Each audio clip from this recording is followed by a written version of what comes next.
Hi, today I'm going to be talking to you about how personality assessment plays a crucial role in recruitment processes and really helps to uncover the hidden derailing behaviours that can have such a negative impact in our organisations and schools. So for those of you that don't know me, my name is Richard Colwell and I work with recruitment firms and schools to identify, engage and develop their top talent. I've also got a background in occupational psychology and over 10 years experience of headhunting professionals across the public sector and within education. So today's presentation is going to focus on how we can achieve accurate hiring decisions with a particular emphasis on personality.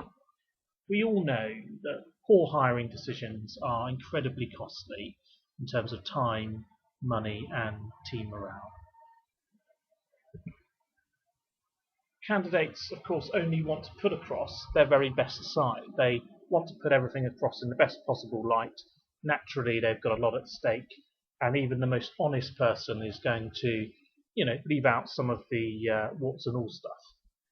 Obviously, you want to know what they're really like. If you're going to be investing a lot of time and money in this individual, and they're going to be having a huge impact across your organisation or school, it's so important that you're able to understand perhaps some of their imperfections as well as their strengths. But how do you get to that level of information? Obviously, in an interview, it's very difficult to get under the skin. You can perhaps decide whether somebody has the experience or competency.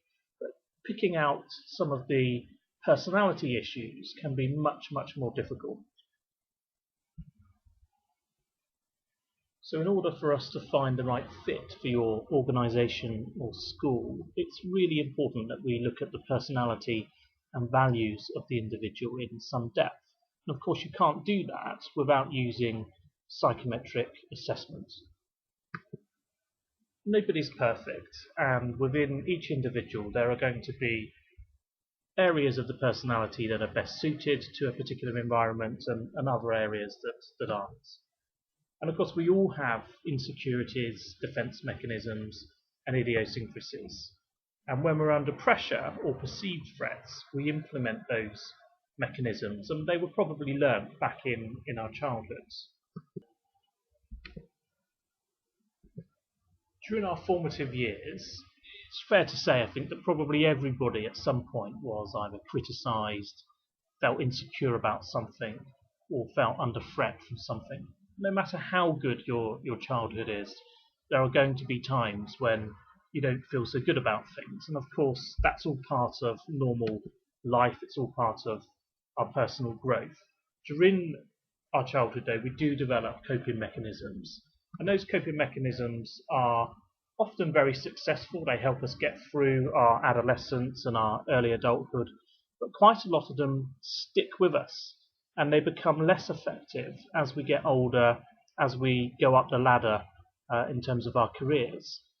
And within our personalities, the imperfections tend to come to the surface when we're under a lot of pressure, a lot of stress, or if we're perhaps becoming very complacent about things. And typically when we're under pressure, it's been found that we either move against, towards or away from other people. This type of behaviour is often caused by people's distorted beliefs about how others will treat them. So one of the best ways of identifying the darker side of personality is to use a psychometric assessment tool called the Hogan Development Survey. It identifies 11 potential derailing behaviours. Most senior managers are going to have one or two areas that need to be explored in further detail. It's an assessment tool that helps to make your recruitment decisions legally defensible. And it enables you to reveal how others might realistically describe the individual's weak points. So it's not just about how they see themselves, but also about their reputation and how others might describe them. So what can the HDS tell you about your candidate's potential dark side? Well, there are 11 dimensions, and one of those dimensions is the excitable scale. People that score high on this will seem intense and energetic, but if they cross the line when they become pressured and stressed or complacent, they're going to become moody and hard to please.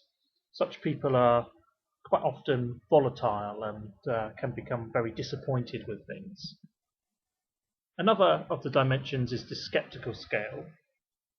This tends to look at people that will seem initially bright and perceptive, but again, when they cross the line, when they're under pressure, they're likely to be seen as cynical and distrustful, and often feeling mistreated. Another of the dimensions is the cautious scale.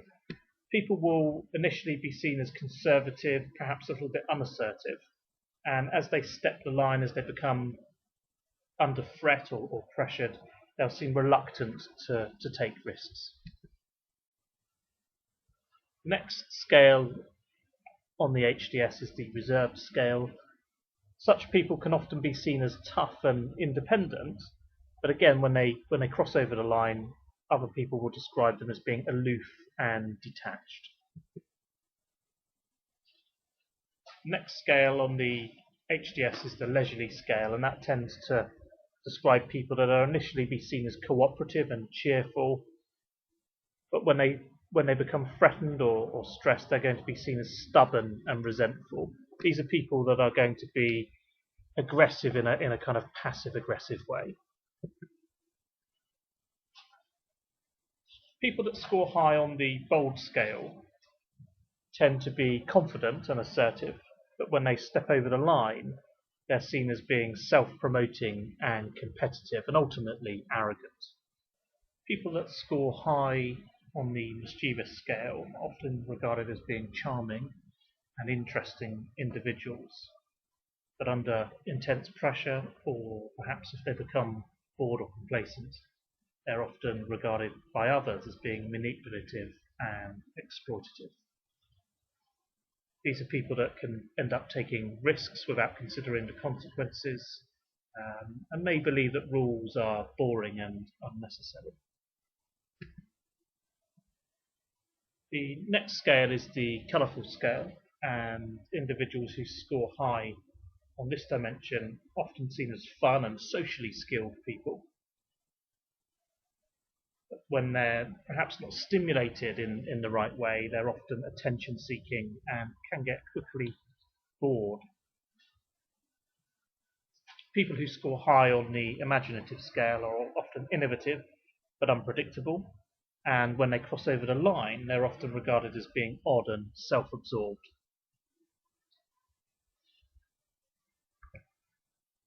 On the diligent scale, people tend to be perfectionistic, so when they're under a lot of pressure, that perfectionism can really slow things down and they can end up micromanaging situations. And finally, we have the dutiful scale.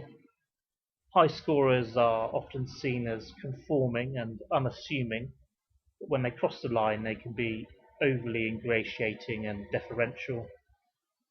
People that are overly dutiful are very eager to please and reluctant to take independent action or rock the boat. So hopefully that's given you a good idea of the interesting and beneficial information that you can get from using a psychometric instrument such as the Hogan Development Survey.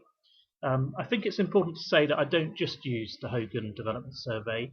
It's important to get a view of the whole person, and by using two psychometric instruments you can really get a very thorough idea of what an individual is all about, strengths and weaknesses. So in addition to the HDS, I use the WAVE by Saville Consulting, and that helps to identify preferences, tendencies, motives and talents. It looks at 36 dimensions and 108 facets of personality, which really cluster around thought, influence, adaptability and delivery. So I think you can see from using both the instruments, you're able to get a very rich source of data that you just couldn't get from an interview or a one-day assessment process that doesn't use psychometrics. And of course, all of these things that are identified within the psychometric profiles need to be verified through a semi-structured interview with the candidates. So everything has to be explored, verified, and brought to life.